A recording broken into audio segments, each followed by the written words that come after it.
Good morning, Bridget and gentlemen. Thank you very much for your introduction, Bridget.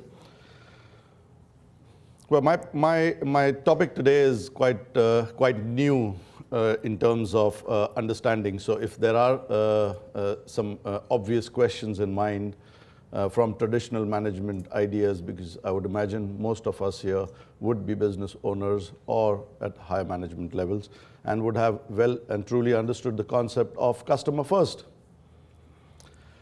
You would be glad to know that the latest buzz in management has completely changed because there are enough smart customers who take advantage of this well-known fact of customers first and end up bullying sometimes.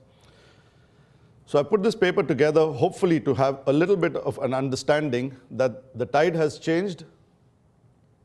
Customers are no longer coming first. I do have a caveat here.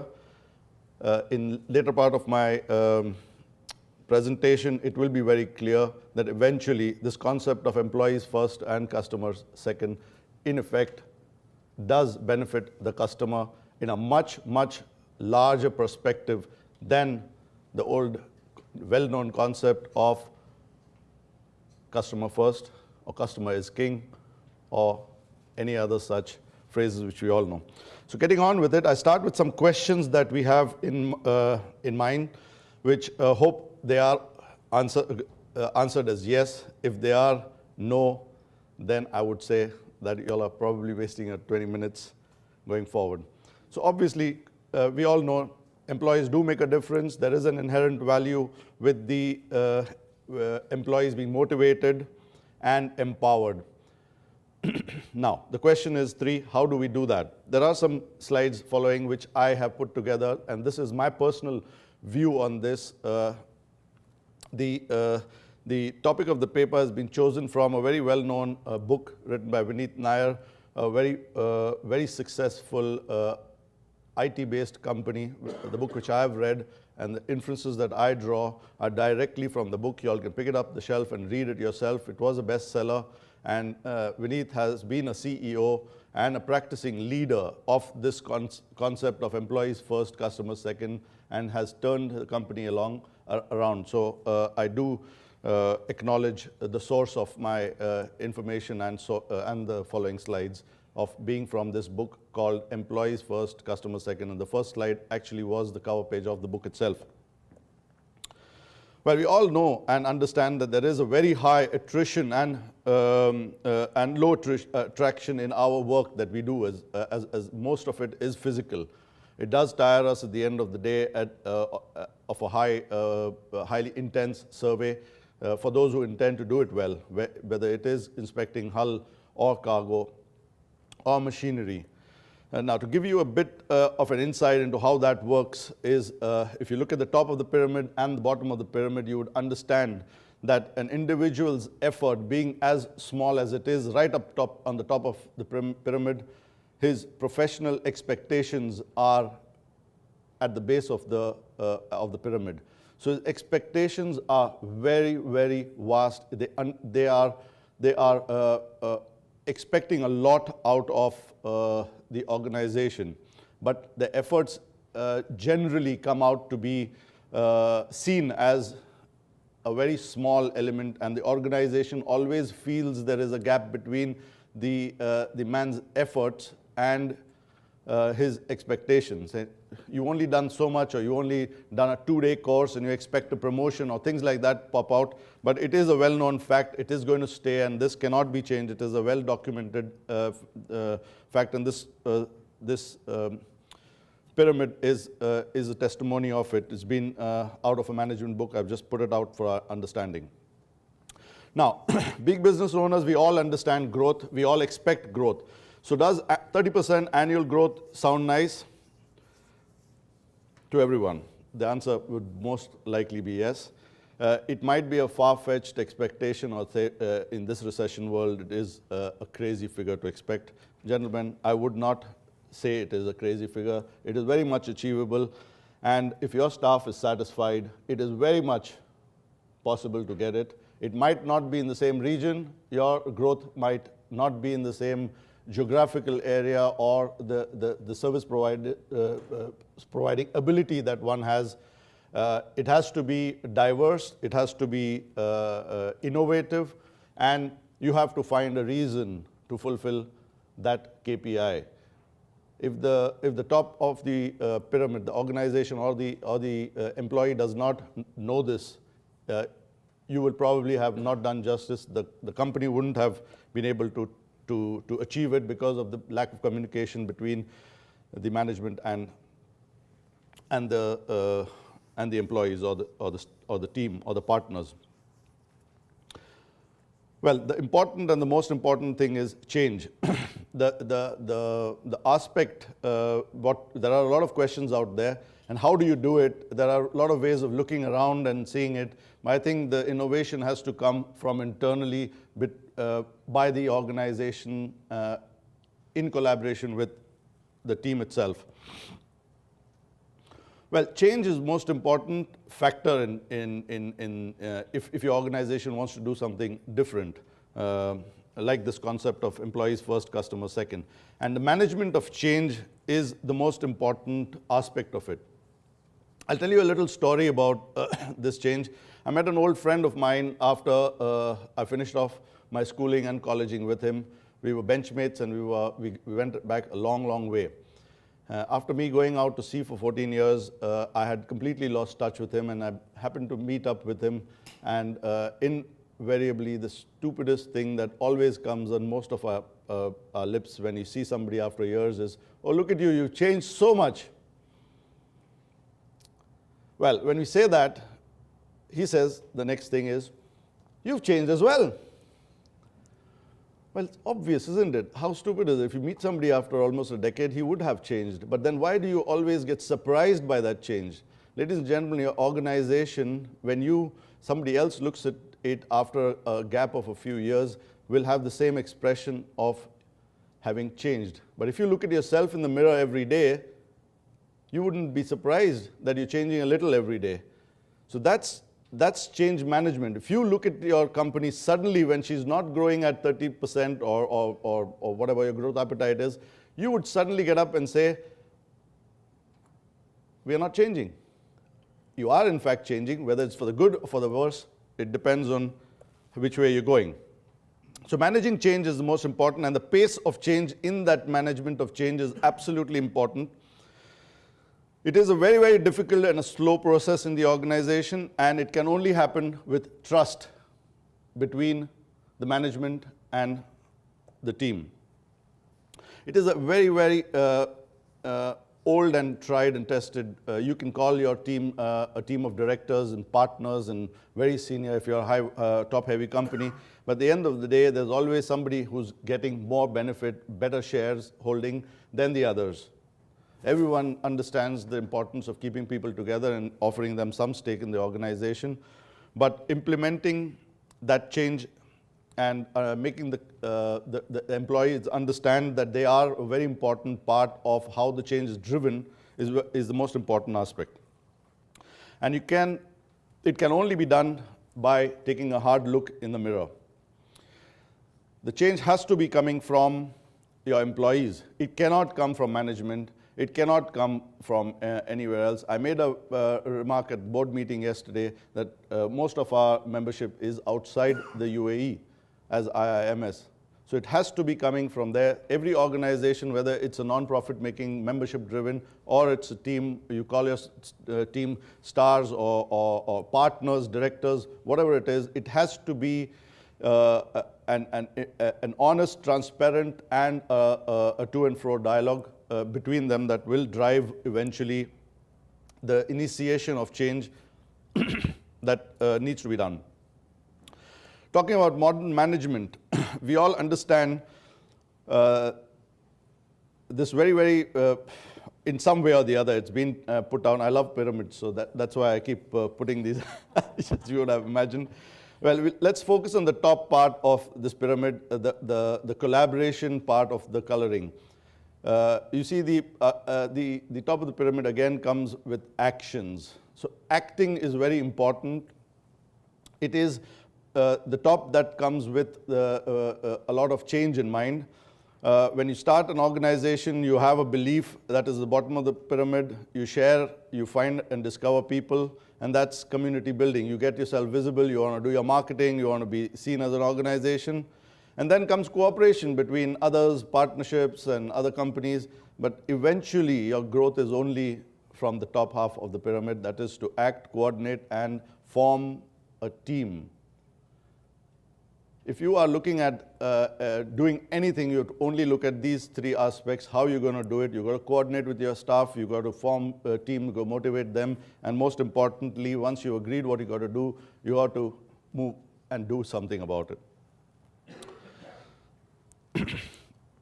When you say you want to do something about it, you cannot be having the controls in your hand and expect others to change. The decentralizing of power, especially if it is a proprietorship or a single-man company and you want to understand how you're going to bring in another partner or 2 or 3 people team from a one-man company, it is very important to decentralize power, decentralize responsibility, and hold accountability. My personal nerve-shattering moment was when I had, in this very same room, in September last year, spent 3 weeks at the IML course.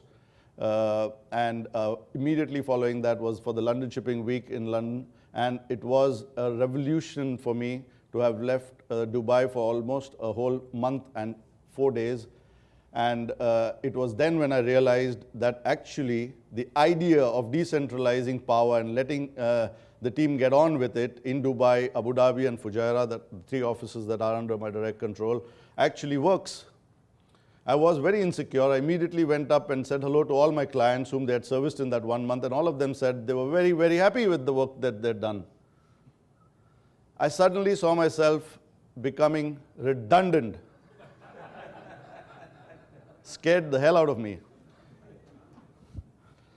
I read this book almost halfway through and I said, oh, I know most of it. I was trying to see whether I did something wrong. Well, the story I say about my own experience was from what the team did. If you understand who the value creators of our organization or of our work that we do is, you will understand why it is possible. If you look at air hostesses, if you look at the check-in counters of supermarkets, you would see a very smart, presentable person out there who would always be smiling. Do you really go out there? Some of us actually fly because the hostesses are good. Please, there are exceptions, but do you really fly because of the good hostesses, or do you really go to that particular supermarket because of that smiling clerk once in a while? The answer most certainly would be no. But why are they still there, looking smart and always smiling and greeting you? They are your point of contact between the customer and the supermarket or the airline. That's your point of contact. Our surveyors, gentlemen, whether it is yourself or not, are the point of contact. You might think that the master is not the decision maker, it's the P&I club or the underwriters, like Mark said, are the decision makers. It's never relevant to impress them. But I might say that take inferences or benchmark ourselves about what other industries are doing. The air hostesses, in comparison to our surveyors, are the guys, the CVs that you put out there, the way they are presented, easy to understand. You would see that very, very prominently in another services industry, that's the law firms. They do it fantastically. If you look at them, how they present it, we as surveyors or surveying firms are not even a match close to it. I think we've got to uplift that standard. So it's a must-do. Some of the things are courteousness, speaking less, and proper survey kits presented at the time of the job does make a huge difference. You would see it in most reputable firms. These are very much the first and basic briefs that are given to surveyors. I just wanted to bring this forward because they are your value creators. The point of sale is your surveyors who go out there in the field. So please make them smart and presentable. Of course, they have to be professional to do the job, otherwise all the smartness and all the presentability is out of the window. That goes without saying. So how did we do it? How the transformation took place? I don't want to give examples of our own company, but without for a minute saying that the UAE branch is working as an employee management relationship. I will very, very clearly put an example of how our branch is doing. I was told yesterday that the UAE branch has been operated quite efficiently. Gentlemen, we have exactly implemented this principle at our UAE branch. Our chairman of the branch is there, Uday, and he is testimonial. You can have a chat with him. We have decentralized power. Everyone has got their responsibilities, their areas of operation. There are gaps. We need to work on that. It's not perfect, but it's working. It's working in comparison to other branches. We are successful. We are profitable. We have a kitty that is self-sustaining. I've already mentioned that the age-old idea of customers come first is long gone. Well, I'll tell you this about customers.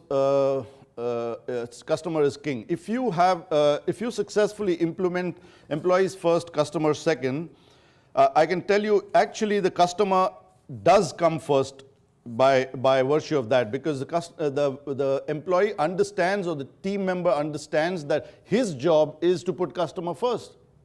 Because he knows he's going to be backed up by the management, and the management is going to be standing by him in case the customer starts bullying him or starts asking for too many discounts or asking for things that are out of the scope. He has to fulfill it, but he knows that he's going to be backed up because the discretion of putting the customer up is his. So a combination of engaged employees, accountable management, a company can create extraordinary value for customers. I have said this in the Mumbai conference in 2010, that mediocrity is a bad word. I stick by that, and even today, I think the word extraordinary value is most important. If you come back and say, I've done just another draft survey, or I've just done another cargo survey, which everyone else does, and in the Lloyd's format, a Lloyd's agent, let's say, goes and does this 3-page standard report for a leaking container or 3 boxes that have collapsed, that's ordinary value. That is expected of them. They have delivered the expectation, and thank you very much. You got the fees. If you want to grow at the rate at what I have mentioned, it has to be extraordinary. Nothing short will do. With all due respect, Mark, I'm sure your team is creating extraordinary value. Gentlemen, internal satisfaction is equal to client satisfaction. If you ultimately have empowered your team to deliver the goods, and there is an internal satisfaction, you would get a satisfied client eventually. It speaks very, very, if you have a medical doctor around, you will ask him, if you're internally good, your blood circulation is good, your skin will glow, your face will look nice, you will automatically look very, very healthy. It is all about how your internal organization and how your people are motivated. If you do not value them, or they have a feeling of being undervalued, you would clearly see it on the face of the organization. You would not have the stars smiling at you, which it is right now, I tell you that. Yeah, so we always told by our clients, going back to the example of last year, when I went back and met the clients saying that your stars have made the magic happen. They were all there. They've done a fantastic job, and I'm sure this video will be shared by them. A very big thank you to the 18 stars that we have in the Middle East. How do you motivate them, and how do you get them eager to take up a challenging survey after another? Sometimes back to back, sometimes they come back at 10 o'clock in the night and they're ready in the morning again to do another job. Gentlemen, we will unfortunately have to innovate our ways. This is Gen Y.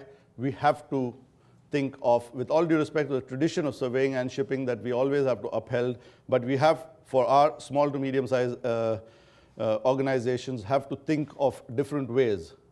We do it all the time. We keep on motivating them. I lead by examples. I have taken up last year a rig moving course. We've started doing offshore work, And I have led by example of doing it, the course myself. There is Captain Sundar who's taking up the course later in the year, and the first resistance that comes in, oh, but we are big ship guys, we rigs and moves. We can get them trained, we have got the facilities, it is a slow start. We can get a subcontracted rig mover, double up, see what the practical aspects are. There are courses out there, and then you can, the organization is ready to put in the time. We have done it. I have personally trained myself professionally, and now the team is following. All our senior staff are coming behind. And I'm sure this will be shared to the audience who will be listening it later, and we are most happy to have competent companies competing with us in the region, with all due respect. I end with a small story about a caterpillar and a butterfly. On the back of our training example that I gave you all, well, if you consider a caterpillar and compare him to a human being, you would say a young caterpillar going out to a management school, getting a good job, is energetic, gets a reputation, and gets along with him, his life, thinking that he has been fast-tracked. This is a Gen Y caterpillar. He's very impressed by himself that he is a very fast-walking caterpillar in the caterpillar world, amongst other caterpillars. He gets a fine spouse and leaves all of it behind, being a caterpillar. Lives his life fantastically. He always has a deep down desire of being a butterfly, but he does not understand how how can he become a butterfly one day. Gentlemen, the knowledge of a fast-walking butterfly will not help him become a butterfly. He has to forget about being a butterfly. He has to unlearn being a caterpillar. He has to forget his knowledge of being a caterpillar and learn about being a butterfly. Learn about how he's going to look beautiful, how he'll grow strong wings, and how he will take off. He has to transform himself. If you don't drop the knowledge of what you already know, you will not be able to learn something new. You have to move on. Growth is about unlearning as much as it is about learning new things. So, are you providing those fast-walking caterpillars in your organization the opportunity to learn to fly? I'm sure if you all are entrepreneurs and if you all are yourself the drivers of your own organizations as surveying firms, I'm sure you all are already butterflies, or you all believe you all are because you all are successful. Please understand that your organization is as good as those fast-walking caterpillars who want to become butterflies are. So you will have to ask them to unlearn what they're doing. If you find somebody who's just taking a bunker survey and is doing it well, please get on with it and ask him to do something different, unlearn what he's done. He's already proven himself. He's already a good guy at what he does. The worst thing you can do is continue letting him do what he does well and leave him there until he says, I'm fed up of this now. You've lost a fantastic opportunity to turn a fast-walking caterpillar into a butterfly. My acknowledgements, I always end with thanking Darais Antia, who's taught me what I know. I meet him very often, very social, on social occasion. My mentor, Alan Bring, and John Noble. I took this up as the initiative that IIMS had made about mentoring and had actually approached me in UAE as the regional director saying that, would you be able to mentor the new students? Well, I looked at myself as a student and I said, hey, who's mentoring me other than Darais? So you know what? One mentor is not good enough. As many mentors you have, you're only going to enrich yourself. So thank you, Alan. Thank you, John. All your experience, I hope I'll be able to use it somewhere or the other. I want to thank my 18 stars who have helped us complete 8,300 nominations as of May 2014. We have a rich database of what we do. Our customers and our partners who are, most of them have become our friends now. And thank you for being believers of our dream, IIMS for that matter, and letting us have the opportunity to sponsor this evening. Any questions?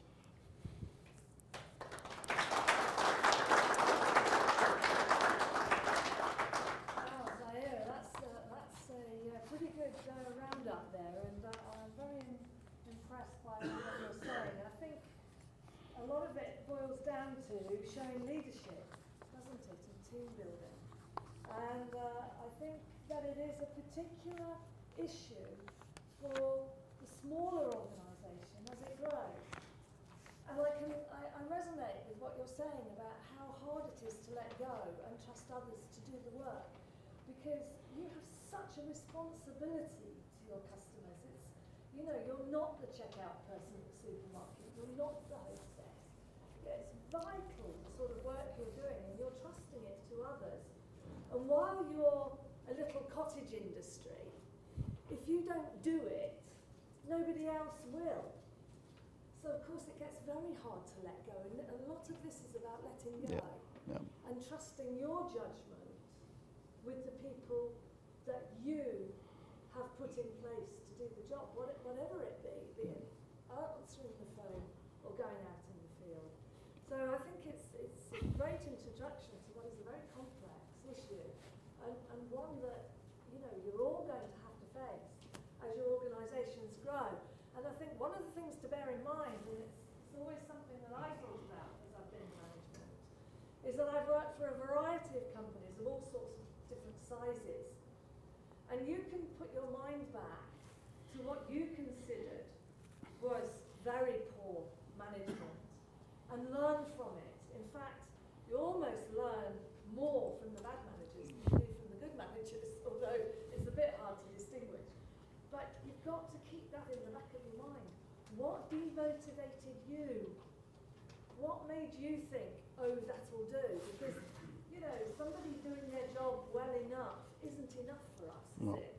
Not in IIMS or in the Nautical Institute. We're always about best practice and inspiring people to do more, to go beyond that. How are you going to distinguish yourself amongst the field if you don't go on and do much better than that? And I think it's very inspirational today what you've been talking about. Can I just chip in as well? I think one of the interesting things is that most people, in my experience, actually fear change. They don't know what's over the other side of that hill.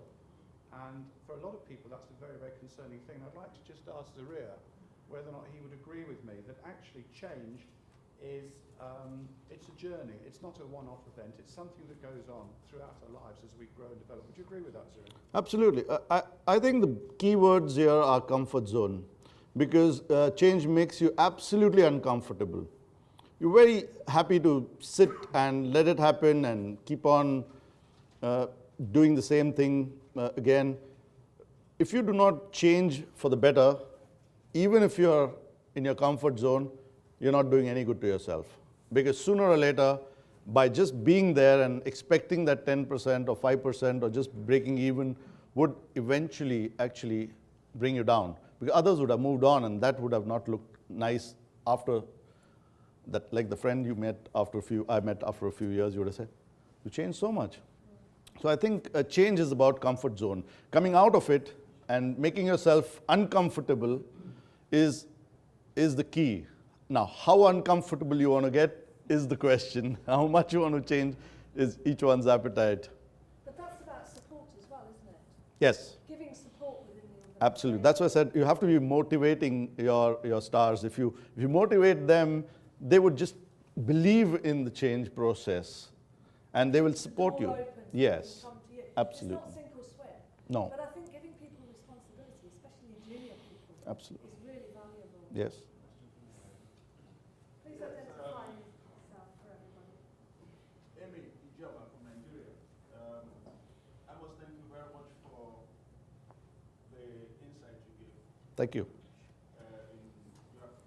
how you have managed well your team.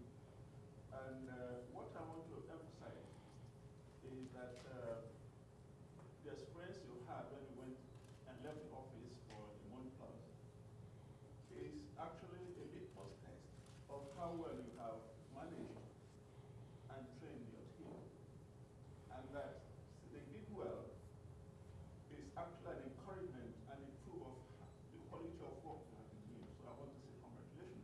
Thank you. And at the same time, register that it is a good idea that we try as much as possible from time to time, allow our subordinates to just do things, and we stand by and watch them. That's also another way of training them internally. Thank you. So thank you very much for your presentation. Thank you. Anyone else have anything to mention? I mean, Zarir, you mentioned mentoring. I think this is very important. But a lot of people really are not always suitable to be mentors within, and maybe within a small organisation it isn't desperately possible. So how do people get mentors if they feel that they don't have anybody within the organisation to help them? But to make friendship and ask thousands of questions. Why do you think I'm sitting in between John Noble and Alan Brink there? You just got to have as much contact time as possible and just be around them. And by just being around them, you learn so much and you get inspired to ask questions, because most of the questions you don't make a list of and come back to say, oh, I'm going to meet both of them, so I'm going to ask these questions. You pick up the phone, you have to be pleasant, you have to ask it in a certain way. I think it is about relationship. Like, we all build relationships, we all nurture our marriages, our partners, our neighborhood. It's just about that. It's about nurturing that relationship and being there when they in turn need something, or in turn want to request something. John, please. Well, as a mentor, very nice, kind of you to refer to me as such. One of the things that's very important is that you have a common value, a common set of values with the people or persons you're mentoring. Mark mentioned it earlier, in my group, independence, honesty, integrity are very important. I could not mentor an individual or a company that I wasn't completely satisfied filled those criteria. So it's horses for courses, and I hope I've added some value to Mr. Zarir's excellent operation and advice. Thank you, John. Indeed, you have. I have absolutely thumbs up. One other thing I think a lot of mentees don't do, I think, and I would not say don't do. Let me rephrase that. Do less of is thank and appreciate mentors or acknowledge their efforts. I've seen such pride every time I meet Darius socially in Dubai. He offered me the first job, and every time, to the extent where sometimes he says, "Shut up" to me so that I don't embarrass him. But usually happens after my second beer, though. But I think it is very important to acknowledge it, because the overwhelming thank you that you actually give them, and then they see the differences. And if they've said something or advised you, to go back and say it worked, acknowledge that what you mentioned actually has made a difference, is another fantastic feed to them. What do you have to say, Alan? No, I agree. But apart from that, one must always bear in mind that you're not going to get anywhere in this field without hard work.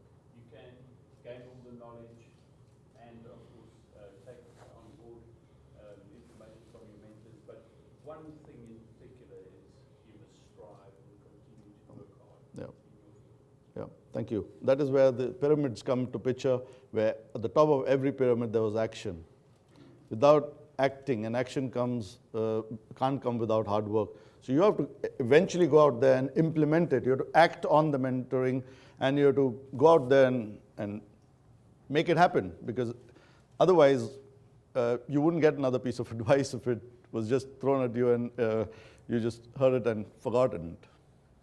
Well, so you've shown yourself very successful in your own aspect in building your team to the extent that you can leave them for a month.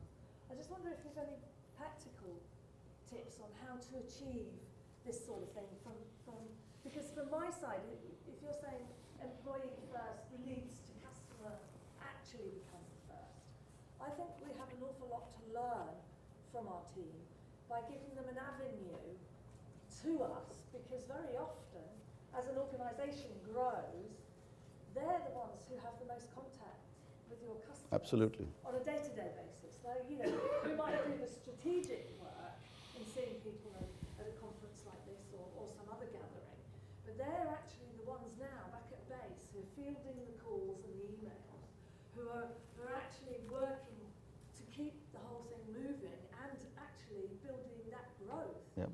So what sort of avenues do you give your people to feed back to you so that they can see that they are actually a big cog? I mean, for myself, whenever I'm in the office every week, we just have a little meeting as a team, which is a bit of a family building thing, actually. This is the recommended thing for families, that you sit down and you eat at a table once a week and you chit and you chat and you explain what each other has been doing.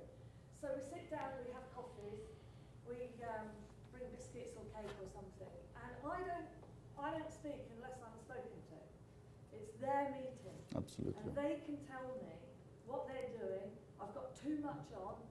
You've just asked me to do another marketing thing, and I've got all this. I've got too many books to do. You know, they can speak back to me, and we can say, okay, let's find a resource, or well, we don't have a resource, but help is in sight. We just, you know, I just wonder, any practical hints and tips? Well,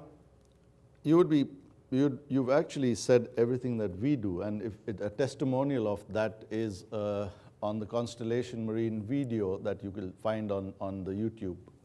If you Google up Constellation Marine video, we do exactly what you said. We have a weekly meeting. I attend the meeting once a month. I only get the punch list of, like we have a defect list of every inspection that we do, and I get that to action as to who's doing what, and that list for me is very important as to what comes out. But every Saturday, it's actually a half a day, people come in their shorts if they have to, only to come and sit together. We sometimes get some croissants, sometimes end up having lunch, but every Saturday we meet up like this. I do not attend it simply because I end up solving most of the questions straight away and say, okay, that'll be done, okay, that. So I let it thrive a little, let it continue. That's something that we do very, very regularly, and it's there on the video to have a look how we do it. You can implement it. I don't want to mention to give you an example of how it is done, how Constellation Marine commercial, that's the same. But for you, like the Nautical Institute, IIMS is a non-profit making organization, and our branch is a testimony of it. When I was an in-country representative, we were four members. That's all we were. There was an opportunity to become a regional director. I took it up. Today we have a branch. Today we have a very, very active committee, and they're doing this without any financial interest, to motivate a group of senior surveyors to come together and to run the branch. And to Uday, you're the chairman. What motivates you, and how have you seen this together? It is never about money. It is never about increments. It's never about promotions. It's all about feel good. It's all about wanting to do it. And each individual has a different need for that. If that need is identified and it is honed into them feeling good, in my view, it is something that will add immense power to the cause. And the cause is very simple. We all wanted to be recognized. All wanted to be making a difference in the region. We all wanted to uplift the image of an average surveyor who walks up and down the gangway. These are common denominators. There was nothing that was rediscovered. Uday, if you may want to add value, what has motivated you? One of the founding members of the branch. Today you're the branch chairman who's just taken over in Jan. I think it is, please, Uday, we would like to know a word or two from you. We've just better No? leave it here. I'm sorry, but we've got, you've sparked a huge Yes. debate here, and I hope you can take it on during the Okay. networking sessions. Yeah. But it's really been interesting and inspiring, Zarir. Thank you. Thank you for that. But we better move on to our next speaker now. Thank you. Thank you, everyone. Have a- Thank you.